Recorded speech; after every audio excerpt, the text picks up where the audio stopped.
So I come from a good family, which is to say that I was raised to be pretty antisocial. My parents were just really strict, so I was rarely allowed to go anywhere or do anything in public. So that mostly meant that I just kept to my family, and I avoided eye contact with all outsiders. And strangers were definitely not to be trusted. They were just viewed with the kind of distant suspicion that they obviously warrant. So a few months ago, one day I was pumping gas, and nothing about my body language or the brain waves that I was emitting said, "Please come over to my personal space and invade it."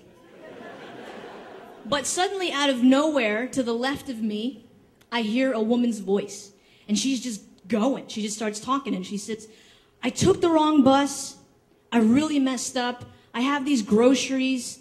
Can you please give me a ride home? It's close by, but my legs hurt. Please." And my body seizes with no. Like, no freaking way. So out of my mouth comes no.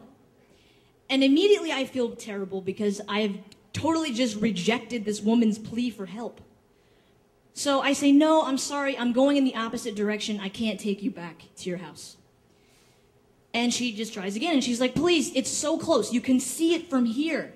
My legs hurt, I've got groceries, wrong bus, please take me." So I haven't even looked at her at this point. I rejected her staring at the gas pump. So at this point, I look at her, and she's inches taller than me. She's got long black hair. She is also larger than me around. And so I'm asking myself the obvious question at this point, which is, can I take her in a fight? And I don't know, because, if she just bear hugs me, what do I do? So I'm looking at her and I'm thinking this, but then there's a moment where I actually really look at her. And I think, this woman is not threatening. So out of my mouth comes, "Sure, I'll take you home." And she says, "Oh, thank you so much. Thank you, you're so nice, thank you." So I finish up, and I go to get into my car, and this woman takes her groceries. She goes to the other side of my car, gets into the back seat, and sits down. I get into my driver's seat, and I don't know a lot of things, but I know the proper way to treat a woman. And I know that driving around with a woman in the back seat is weird. So, I want to be like, "You can have shotgun. I called it for you." So I turn and I'm like, "You can sit with me up here." And she says, No, that's okay. I'll sit back here."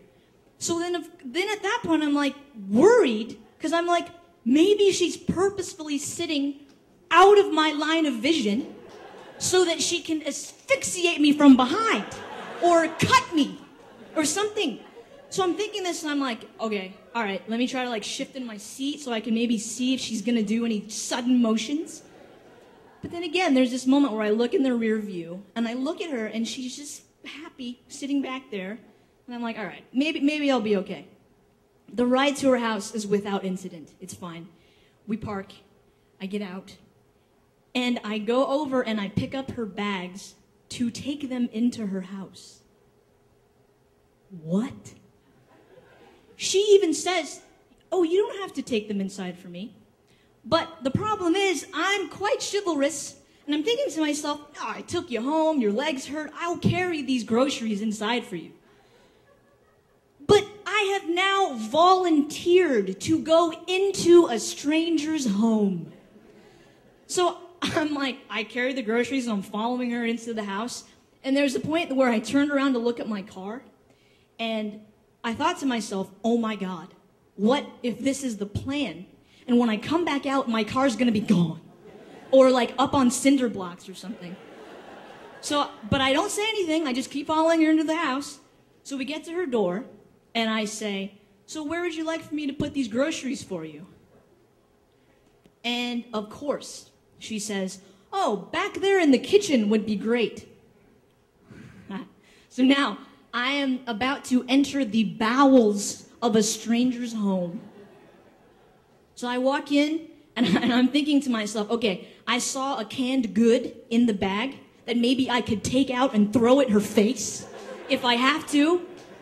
So I'm thinking these things, and I go in and I put the groceries down, and I turn around, and again, she's standing there. She's fine. Nothing about her says attack. So, and then she says, oh, thank you so much. You know, I don't have a lot to offer you in the way of food, but I have excellent tea. Would you like to stay for some tea? So somewhere in my mind, I guess I remember the existence of roofies, because I politely declined. And I said, no, thank you so much, but I'm okay.